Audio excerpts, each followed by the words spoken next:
கிறிஸ்துவுக்குள் பிரியமானவர்களே, கர்த்தராகிய இயேசு கிறிஸ்துவின் நாமத்தில் உங்களுக்கு வாழ்த்தில் தெரிவித்துக் கொள்கிறேன். இந்த மனமகிழ்ச்சி நாளிலும் அப்பா உங்கள் ஒவ்வொருவரையும் ஆசீர்வதிப்பாராக. இந்த காலை நேரத்திலையும் நீங்க அநேக பிரச்சனைகள் என்னை துரத்திக்கிட்டு இருக்கு பிரதர், அந்த பிரச்சனையிலிருந்து எனக்கு ஒரு விடிவு காலம் வராதா அப்படின்னு சொல்லி கூட நீங்க பார்த்து கொண்டு இருக்கலாம். நான் என்ன சுச்சுவேஷனில் கடந்து போயிட்டுருக்கேன்னு தெரியுமா பிரதர்? என்னுடைய சுச்சுவேஷன் ரொம்ப பேடாக இருக்குது. இதிலேருந்து நான் எளிதாக எப்படி ஜெயித்து கொள்ளலாம், இதிலேருந்து நான் மீண்டு வருவேனா அப்படின்னு சொல்லி கூட நீங்கள் கவலையோடு கூட பார்த்து கொண்டு இருக்கலாம். இந்த காலை நேரத்தில் அப்பா உங்களுக்கு ஒரு அருமையான வாக்குத்தத்தம் கொடுக்குறாங்க. யாத்திராகமம் 14ஆம் அதிகாரம் 13ஆம் வசனம். Exodus 14 chapter verse 13. அப்பா சொல்லுகிற முதல் வார்த்தை, பயப்படாதிருங்க. எதை குறித்தும் நீங்கள் பயப்பட வேண்டிய அவசியமே அல்ல. நீங்கள் நின்று கொண்டு இன்றைக்கு அப்பா உங்களுக்கு செய்யும் ரட்சிப்பை பாருங்கள். இன்று அப்பா உங்களுக்கு செய்ய போகிற அற்புதத்தை மட்டும் பாருங்க. எல்லா சிச்சுவேஷனும் உங்கள் கண்களுக்கு முன்பாக பேடாக வந்து நின்று கொண்டு இருக்கிறது.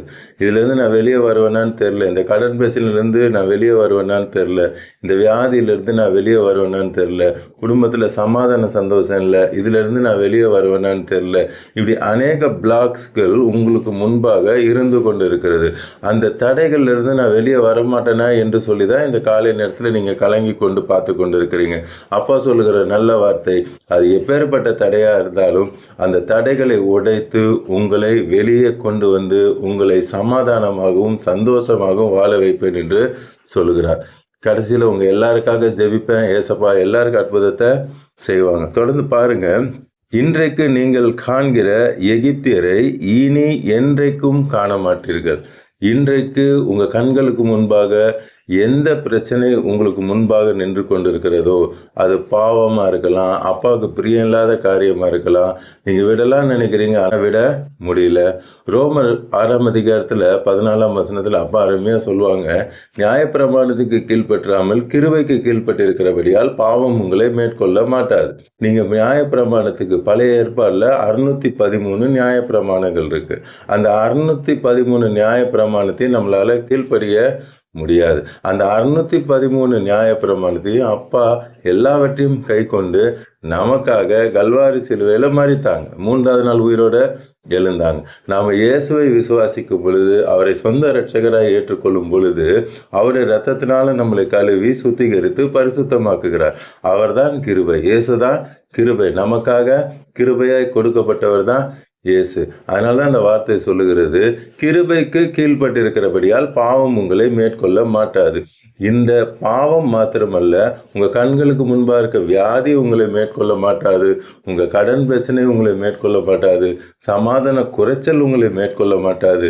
உங்கள் கண்களுக்கு முன்பாக எது இன்று பயங்கரமாய் நின்று கொண்டு இருக்கிறதோ, இதிலேருந்து நான் வெளியே வருவேனான்னு தெரியலையே பிரதர், ரொம்ப இக்கட்டில் மாட்டிகிட்டு இருக்கேன், பேசாமல் நான் உயிரை கூட விட்டுடலாமான்னு நினச்சி கூட நீங்கள் பார்த்து கொண்டு இருக்கிறீங்க. இதிலிருந்து வெளியே கொண்டு வர அப்பாவுக்கு வல்லமை உண்டு. அப்பாவுக்கு மாத்திரம்தான் வல்லமை உண்டு. அப்பா சொல்றாங்க, நிச்சயமாக நான் உங்களை அந்த காரியத்திலிருந்து விடுவிப்பேன் என்று சொல்லுகிறார். அடுத்த வசனம் பாருங்க, அருமையா அப்பா சொல்றாங்க, கர்த்தர் உங்களுக்காக யுத்தம் பண்ணுவார், நீங்கள் சும்மா இருப்பீர்கள். அந்த சராசரங்களை படுத்த சர்வ வல்லமுள்ள தேவனாகிய கர்த்தராய் இயேசு கிறிஸ்து நம் தகப்பன் சொல்லுகிறார், கர்த்தர் உங்களுக்காக யுத்தம் பண்ணுவார். உங்கள் பிரச்சனைக்காக அவர் யுத்தம் பண்ணுவார், உங்கள் போராட்டத்துக்காக அவர் யுத்தம் பண்ணுவார், எல்லாவற்றிலும் யுத்தம் பண்ணி உங்களுக்கு ஜெயம் தருவேன் என்று சொல்லுகிறார். இவ்வளோ நாள் நீங்கள் யுத்தம் பண்ணி பண்ணி சோர்ந்து போயிட்டீங்கல்ல, அப்பா சொல்கிறேன், போதும், நீங்கள் யுத்தம் பண்ணது போதும், அப்பாட்ட கொடுத்துருங்க, எல்லாவற்றையும் அப்பா இனிமேல் நீங்கள் பார்த்துக்கோங்க என்று சொல்லி அப்பா கிட்ட கொடுத்தீங்கன்னா அப்பா எல்லாவற்றையும் பார்த்து கொள்வார். அவர் உங்களுக்காக யுத்தம் பண்ணினார்னா ஈஸியாக உங்களுக்கு ஜெயம் வரும். நீங்கள் யுத்தம் பண்ணிட்டு இருந்தீங்கன்னா அப்பா வேடிக்கை பார்ப்பாங்க. நீங்கள் யுத்தம் பண்ணி முடிங்க, எப்போ உங்களால் முடியலையோ அப்போ என்கிட்ட வாங்க. இன்றைக்கி அநேக டாக்டர் கூட பார்ப்போம், கடைசி ஸ்டேஜில் என்ன சொல்லுவாங்க, உங்கள் கடவுளை நீங்கள் வேண்டிக் கொள்ளுங்க. அதை தான் முதல்ல அப்பா சொல்கிறாங்க, முதலாவது தேவனுடைய ராஜ்யத்தையும் நீதியும் தேடுங்கள். ஃபஸ்ட்டு எனி ப்ராப்ளம், எதுவாக இருந்தாலும் சரி, முதல்ல எங்கே வாங்க, அப்பாட்ட வாங்க. சொல்யூஷன் அப்பாட்ட மாத்திரம்தான் இருக்குது. முதல்ல அப்பாட்ட வந்தீங்கன்னா உங்களுடைய பணம் வீணாகிறது, அங்கங்கே அலைச்சல் வீணாக இருக்கும். அங்கே விடுதலை கிடைக்குமா, இங்கே விடுதலை கிடைக்குமா, இங்கே சுகம் கிடைக்குமா, அங்கே சுகம் கிடைக்குமா, உங்கள் நேரம் வேஸ்ட்டு, உங்கள் பணம் வேஸ்ட்டு, எல்லாமே வேஸ்ட் ஆகிறதை தடுத்து இருக்கலாம். முதல்ல அப்பாவை தேடுங்க. அப்பா சொல்றார், நான் உங்களுக்காக யுத்தம் பண்ண போறேன், நீங்க எளிதாய் ஜெயித்து கொள்வீங்க. சங்கீதம் 46:10 அப்பா அருமையான வார்த்தை சொல்றாங்க. சாம்ஸ் 46:10 நீங்கள் அமர்ந்திருந்து நானே தேவன் என்பதை அறிந்து கொள்ளுங்கள். அப்பா மட்டும்தான் சர்வ வல்லமுள்ள தேவன். அமர்ந்திருந்துன்னா சும்மா இல்லை, கர்த்தருடைய வேதத்தில் நம்ம அதிகமாக அப்பாவோட வார்த்தையை படித்து கர்த்தருடைய சன்னிதானத்தில் அமர்ந்திருக்கணும், ஜெபத்தில் அமர்ந்திருக்கணும், வேத வாசிப்பதில் அமர்ந்திருக்கணும். நாம் கர்த்தரையே நோக்கி பார்த்து கொண்டு இருக்கும் பொழுது கர்த்தர் அற்புதத்தை செய்வாங்க. அப்போ நமக்கு அற்புதத்தை செய்வாங்க. சங்கீதம் 62ஆம் அதிகாரத்தில் 5ஆம் வசனம் பாருங்க. சாம் 62:5 என் ஆத்மாவே தேவனையே நோக்கி அமர்ந்திரு. வேற யாரையும் நோக்கி பார்க்காது. யாரை நோக்கி பார்க்கணும்? தேவனையே நோக்கி அமர்ந்திரு. நான் நம்புகிறது அவராலே வரும். நீங்க என்ன வேண்டும் என்று சொல்லி இந்த காலை நேரத்தில் பார்த்து கொண்டு இருக்கிறீங்களோ, எனக்கு இந்த காரியத்தில் ஒரு அற்புதம் நடக்காதா அப்படின்னு சொல்லி தானே பார்த்துட்டு இருக்கீங்க. அப்பா சொல்றாங்க, நீங்க நம்புகிறது, நீங்க வேண்டிக் கொள்ளுகிறது நிச்சயமாக வரும். அடுத்த வசனம் பாருங்க. அவரே என் கண்மலை. 10ல் 1 11 கிடையாது நம்ம அப்பா.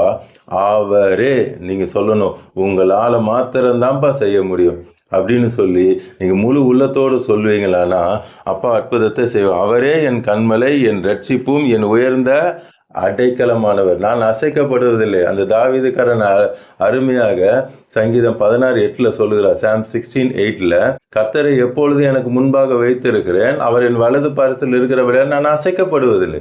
எப்பயுமே அப்பாவுடைய ரைட் ஹேண்டாக. இன்னைக்கு மனிதர்கள் ரைட் ஹேண்டாக யாரையும் நினைச்சுக்கிட்டு இருக்கிறாங்க. ஆனால் சர்வ வல்லமுள்ள தேவன் நம்முடைய தகப்பன் அவர் சொல்றார், நான் தான் உங்களுடைய ரைட் ஹேண்ட்.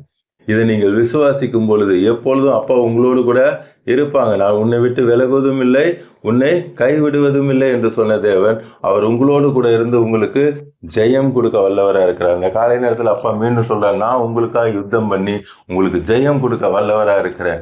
நீங்க எல்லாவற்றையும் அப்பாவோட பாதத்தில் கொடுத்து விட்டு அப்பாக்காக காத்து இருக்கும் பொழுது அவர் நிச்சயமாக செய்வார். உங்களுக்காக தான் அப்பா கல்வாரி சிலுவையில் கடைசி சொட்டு ரத்த வரைக்கும் சிந்தி மரித்து 3ஆம் நாள் உயிரோடு எழுந்தார். அதை விசுவாசித்தீர்களானால், அப்பா கிட்ட உங்களுடைய பிரச்சனையில ஒப்பு கொடுத்தீர்களானால் அவரே உங்களுக்காக யுத்தம் செய்கிற தேவனாக இருக்கிறார். இன்னைக்கும் நிறைய புதிதானவர்கள் பார்த்து கொண்டு இருக்கிறீங்க.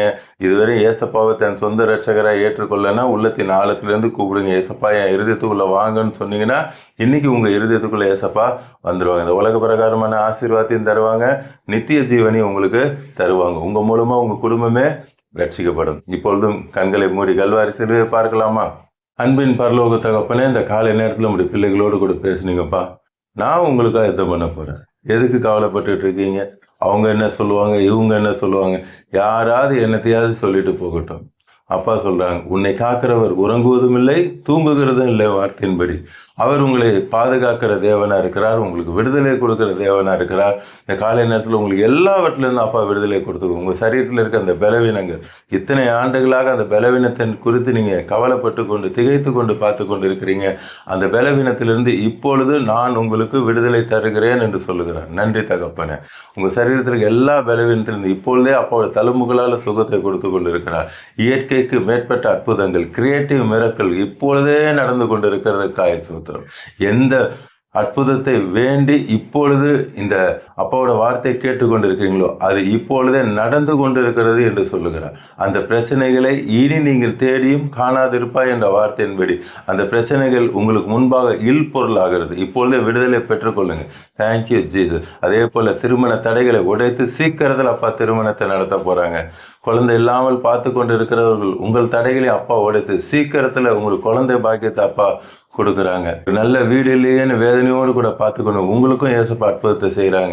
கடன் பிரச்சனையோடு கூட அழுது பார்த்து கொண்டு இருக்கீங்க. என்னுடைய சம்பளம் எல்லாம் வட்டிக்கே போகுது, நான் என்ன செய்வேனே என்று சொல்லி ரொம்ப திகைத்து கொண்டு அழுது கொண்டு பார்த்து கொண்டு இருக்கீங்க. உங்களுக்கும் அப்பா சொல்கிறாங்க, இவைகள் ஒன்றுமில்லை, எல்லாம் மாறும், நான் மாற்றுவேன், உங்கள் கடன் ஒன்றுமில்லாமல் போகும் என்று சொல்லுகிறார்.